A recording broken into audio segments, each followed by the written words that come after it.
Kembali lagi di Generasi Mecin, masih bersama Mas Adit selaku pengamat transportasi. Kita lagi di area stasiun Dukuh Atas ini ya. Mas Adit yang kemarin udah trial ya, kita sambil jalan dikit ya. Nyobain trial MRT.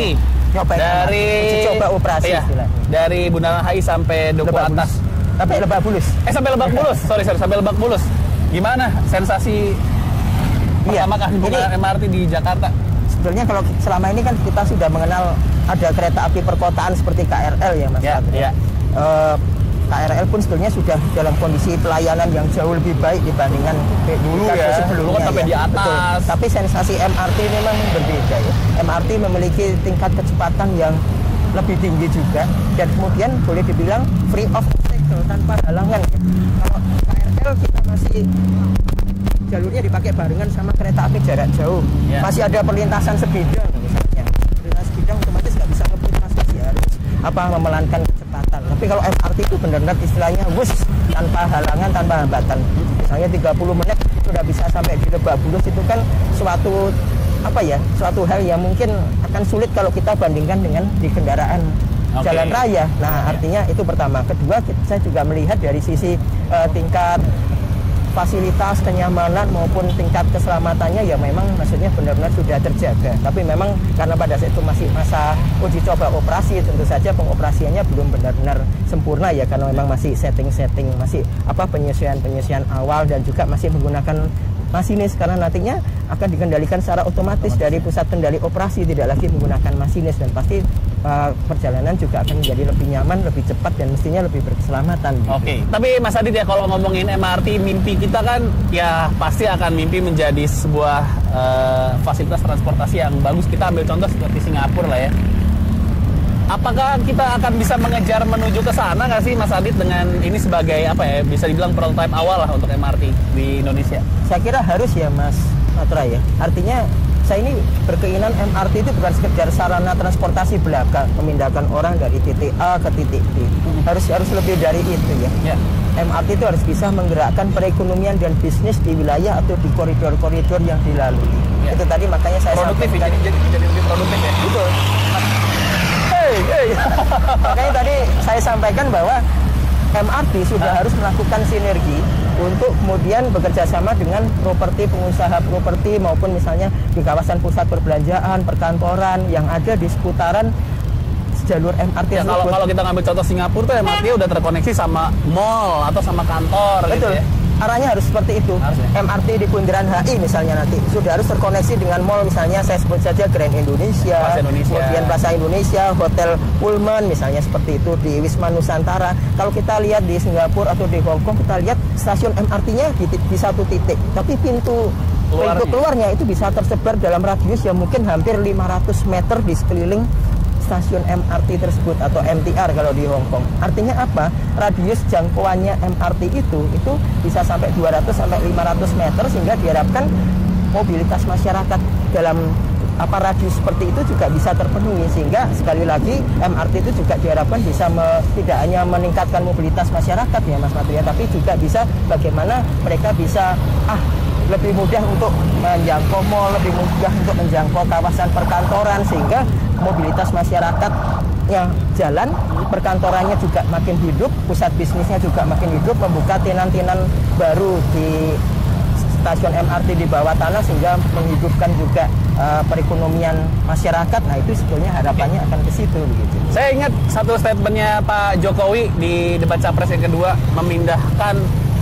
memindahkan orang dari kebiasaan menuju transportasi umum itu bukan proyek yang mudah dan tidak bisa dihitung sebagai jangka pendek, itu jangka panjang lah ya, dari gimana jalan tol, transportasi umum. Nah, Jakarta deh, kita ngomongin Jakarta, PR-nya kemana nih Mas Adit? Menurut Mas Adit, orang yang terbiasa pakai motor nih sekarang, ya kan targetnya itu dong ya, PR paling utama yang biasa disetirin mungkin ya, orang-orang kelas menengah atas mau menggunakan MRT. Bagaimana caranya untuk merubah culture kita nih? Ya, sebenarnya itu tetap akan kembali pada dua pendekatan utama Mas Bambang. Pendekatan utamanya adalah perbaikilah kualitas transportasi publik, Pertama itu ya? Pertama itu. Yang kedua adalah kendalikanlah penggunaan kendaraan pribadi. Jadi ini tidak bisa hanya satu sisi saja.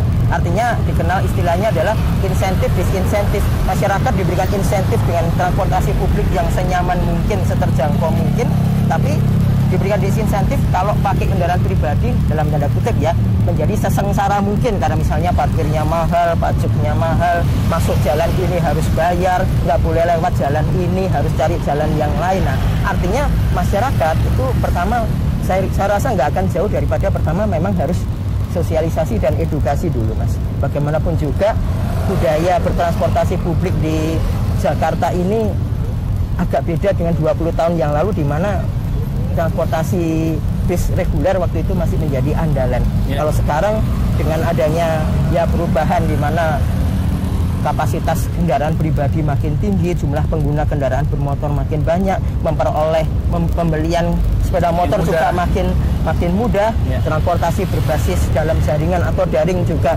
kemudian makin merebak, itu juga menjadi suatu tantangan sendiri. Artinya tantangannya itu harus dihadapi dengan satu, itu tadi, perbaikilah kualitas transportasi publik, perbanyaklah, dan kemudian yang kedua mulailah untuk mengendalikan kendaraan pribadi. Oke, saya kemarin sempat ngobrol-ngobrol dengan salah satu teman saya yang tinggalnya di daerah suburban soalnya. Dia tinggal di Ciputat.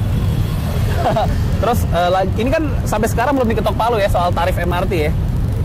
Kehitung lah misalnya 10.000 gitu, bolak-balik 20.000 sehari.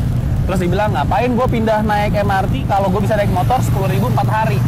Nah itu berarti harus ada regulasi yang cukup ekstrim lah ya untuk memotong rantai itu sebenarnya. Ya, makanya tantangannya di sini kan sekali lagi dua hal, Mas. Tidak cukup menyediakan kualitas transportasi yang baik, yang terjangkau maupun terpadu mudah, tapi di sisi yang lain bagaimana juga bisa mengendalikan, yang dikendalikan itu bukan kepemilikan atau pembelian kendaraan bermotornya, Mas, tapi penggunaan kendaraan pribadinya. Nah, penggunaan itu kan aspeknya bisa macam-macam, misalnya melarang untuk melewati jalur tertentu, atau kalau untuk melintasi jalur tertentu harus membayar, atau misalnya biaya parkirnya dibuat semahal mungkin, pajak kendaraan bermotornya dibuat semahal mungkin. Nah, itu kan suatu bentuk disinsentif, tapi tidak fair kalau ada disinsentif tapi tidak ada insentif berupa kualitas transportasi publik yang layak. Nah, makanya di satu sisi PR pemerintah adalah bagaimana juga transportasi publik yang layak itu seperti apa, yang bisa sampai juga menjangkau sifatnya hampir door to door, Mas.